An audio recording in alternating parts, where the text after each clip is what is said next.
Welcome to my class, students. It's English grammar. We are doing prefixes and in this session we will know. आपको पता है prefix and suffix क्या होते हैं. जब हम प्रीफिक्स जब वर्ड के पहले जो हम वर्ड लगाते हैं तो उनको क्या कहते हैं, वर्ड के पहले जो लेटर्स लगते हैं उनको प्रीफिक्स कहते हैं, जो बाद में लगते हैं उनको सफिक्स कहते हैं. तो यहाँ पर हम देखते हैं कि प्रीफिक्स क्या काम करते हैं और उनकी क्या उपयोगिता है. Prefixes are letters which we add to the beginning of a word. Prefix pre मतलब पहले, तो जिस word के पहले हम क्या कहते हैं, जो letters लगाते हैं उनको prefix कहते हैं. To make a new word with a different meaning. तो एक नया शब्द बनता है और एकदम अलग शब्द बनता है, अर्थ उसका अलग होता है. Prefixes can, for example, create a new word opposite in meaning. Able, unable, right? To the word the prefix is attached to. अगर able के पहले un लगा दे, un लगा दे तो unable हो जाएगा. मतलब कहा मैं, अगर गलती से भी आपने able की जगह unable लगा दिया तो अगर आपका जो मीनिंग है वो उल्टा ही हो जाएगा. तो बहुत ध्यान से आपको ये प्रीफिक्सेस जो है लगाने पड़ते हैं, वर्ड्स लगाने पड़ते हैं. अभी देखो, हर एक वर्ड का एक मीनिंग है, वो आपको ध्यान से समझना है. तो आपको बहुत जल्दी आप समझ जाओगे कि जो ये प्रीफिक्स लगा हुआ है तो ये वर्ड नेगेटिव है या पॉजिटिव है. मिस का मतलब होता है रॉन्ग या रॉन्गली, राइट. जैसे मिस अंडरस्टैंड, उसने मुझे रॉन्गली अंडरस्टैंड किया तो misunderstand. Misfire, misfire हो गया, गोली नहीं चली. Example sentence, I am sorry but you misunderstood me, कि ठीक है आपने मुझे गलत समझा. तो मिस का मतलब ही होता है रॉन्ग या रॉन्गली. पोस्ट, पोस्ट का मतलब होता है लेटर, बाद में. पोस्टपोन, बहुत बार होता है एग्जाम पोस्टपोन हो गए, टेस्ट पोस्टपोन हो गए, तो मतलब वो पोस्टपोन. तो इसका मतलब लेटर का मतलब पोस्ट लगा दिया मतलब पोस्टपोन हो गया.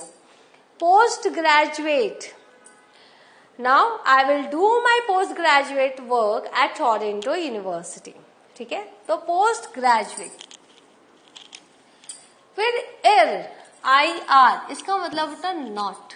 एग्जाम्पल, इररेलेवेंट, इरेगुलर, रेगुलर हमेशा आ रहे हैं, इरेगुलर नहीं आ रहे क्योंकि इर का मतलब होता है नॉट.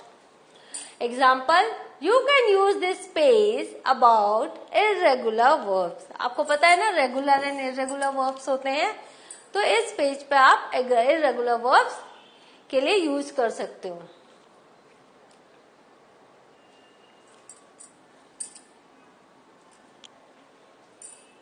ओवर, ओवर का मतलब होता है टू, बहुत ज्यादा, इन एक्सेस ऑफ, ज्यादा. तो ओवरलुक, ओवरडोज. सेंटेंस क्या है, this is too important to overlook. Now semi, semi का मतलब होता है हाफ. तो एग्जाम्पल वर्ड है semicircle, semi final. Example sentence है, to reach the semi final is a big achievement for our team. तो सेमी का मतलब ही होता है half, right. Final full and semi is, semi final is half. Tri, tri का मतलब होता है three. Example word triangle, tripod, tricolour. Example sentence देख लो, you must study topics related to triangle. Angle के पहले हमने प्रीफिक्स लगाया ट्राई, तो ट्राइंगल बन गया. नाउ इन, इन का मतलब होता है नॉट. एर का मतलब भी नॉट, इन का मतलब भी नॉट. जैसे incompetent, injustice. Example sentence, he must speak out against injustice. Justice means न्याय, इनजस्टिस मीन्स अन्याय, जस्टिस नहीं मिला. नॉन का मतलब भी होता है नॉट. जैसे नॉनसेंस, जिसके सेंस नहीं है. नॉन स्टॉप, जब बिना रुके काम कर रहा है. Example sentence, this plane flies non stop to Toronto. Inter, inter का मतलब होता है between. Inter. International, example, English is an international language. मैंने कई देशों में के बीच में इन्हें बोला जाता है, हम यूज करते हैं इंग्लिश को. सब, सब का मतलब होता है अंडर, जैसे submarine, subway, subprime. Example sentence, she has never seen a blue submarine in my life.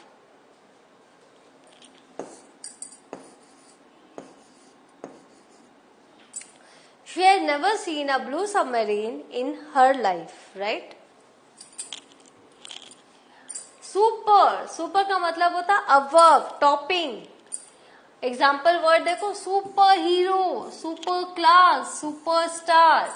Example sentence, she is one of the best super stars in the world. ना trans, trans का मतलब होता है across, जैसे trans Atlantic.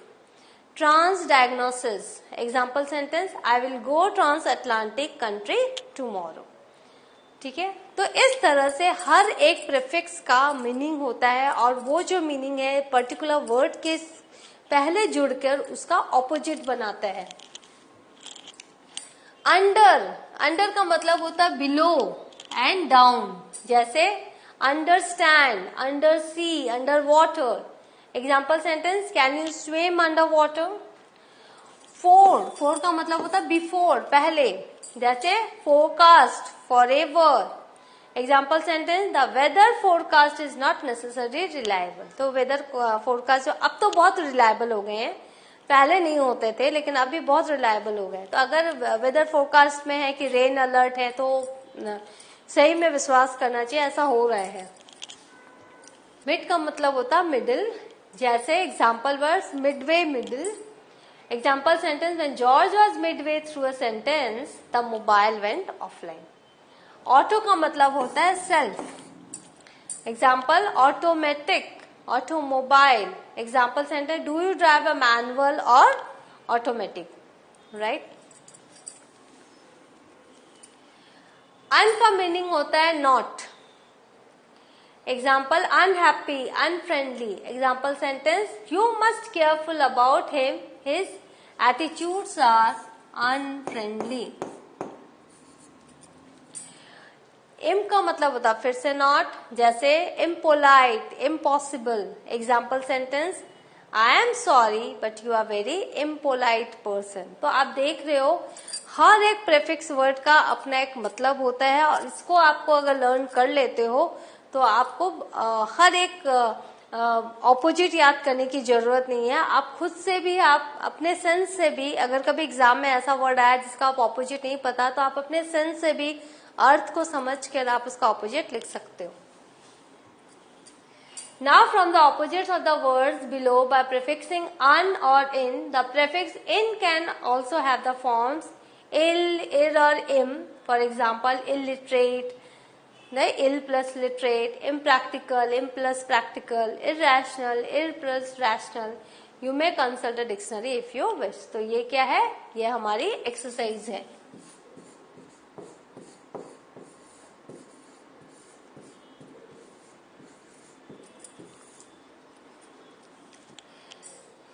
Adequate तो inadequate, acceptable, unacceptable, regular, irregular, tolerant, intolerant, demanding, undemanding, active, inactive, true, untrue, permanent, impermanent,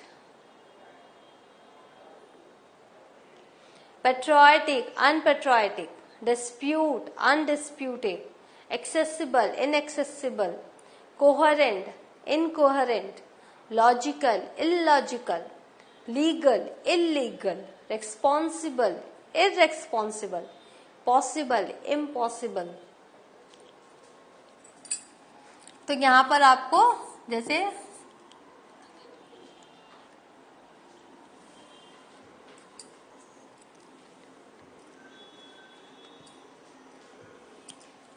तो यहाँ आप देख रहे हो इनएडिक्वेट, एडिक्वेट माने काफी, इनएडिक्वेट माने कम, एक्सेप्टेबल मतलब एक्सेप्ट किया बट अनएक्सेप्टेबल मतलब स्वीकार नहीं किया, रेगुलर का मतलब होता है रेगुलर बट इरेगुलर का मतलब होता है जो रेगुलर नहीं है, इनटॉलरेंट, टॉलरेंट का मतलब होता है जिसमें बहुत पेशेंस है, बट इनटॉलरेंट का मतलब होता है जो सहन नहीं कर सकता, वो बहुत बेसब्र है। डिमांडिंग का मतलब होता है जो बहुत डिमांड्स रखता है, बट अनडिमांडिंग का मतलब होता है जिसमें कोई डिमांड नहीं रखता। जो एक्टिव का मतलब होता है जो काफी एक्टिव है। इनएक्टिव का मतलब होता है जो एक्टिव नहीं है। ट्रू का मतलब होता है सच, और अनट्रू का मतलब होता है झूठ। परमानेंट का मतलब होता है जो स्थायी है। इम्परमानेंट का मतलब होता है जो अस्थिर है, अस्थायी है। पेट्रियोटिक का मतलब होता है जो देशभक्त है। अनपेट्रियोटिक का मतलब होता है जो देशभक्त नहीं है। डिस्प्यूटेड का मतलब होता है कि उस चीज को लेकर झगड़ा चल रहा है, बट अनडिस्प्यूटेड मतलब बिना किसी विरोध के वो जमीन या वो जगह है। एक्सेसिबल जहां आप पहुंच सकते, इनएक्सेसिबल जहां आप नहीं पहुंच सकते। कोहेरेंट मतलब बहुत ही समन्वय है। इनकोहेरेंट जो समन्वय नहीं है। लॉजिकल तार्किक, इलॉजिकल अतार्किक। लीगल कानूनी, इलीगल जो कानून के अंदर नहीं आता। रिस्पॉन्सिबल जो बहुत ही रिस्पॉन्सिबल है। इरेस्पॉन्सिबल जो रिस्पॉन्सिबल नहीं है। पॉसिबल जो पॉसिबल है, संभव है। इम्पॉसिबल जो संभव नहीं है। तो इस तरह से आपने देखा कि प्रीफिक्स लगाकर हमने कैसे ऑपोजिट बनाया। So what have we learned? You have learn prefix. आपने देखा प्रीफिक्स के मतलब होते हैं एर, इन, सबका मतलब नॉट होता है, तो इसीलिए इन जगह पे एक्सरसाइजेस में नॉट लगाया गया है। और आपने ये भी देखा कि किस तरह से प्रीफिक्स को अगर आप लर्न कर लेते हो तो आपकी वोकैबुलरी अचानक से बढ़ जाती है। हम ये कहते हैं कि आप पहले अगर आपको वोकैबुलरी बढ़ानी रहती है, अपनी शब्दों के शब्द ज्यादा जानने हैं, तो आप ऑपोजिट से शुरू कीजिए, तो आप दोनों वर्ड एक साथ सीख जाएंगे। तो ऑपोजिट्स जो है वो दो पेयर में ही होते हैं, तो एबल, अनेबल, तो आपने दो वर्ड सीख लिए, और चूंकि इसमें एक कनेक्शन होता है तो आप कभी भूलोगे भी नहीं। तो वोकैबुलरी बढ़ाने का सबसे इजी एंड सबसे सटीक उपाय है कि आप ऑपोजिट सीखकर अपने शब्दों के ज्ञान का भंडार भरो। तो in the next session I will be with a new topic. Till then have a good revision of this.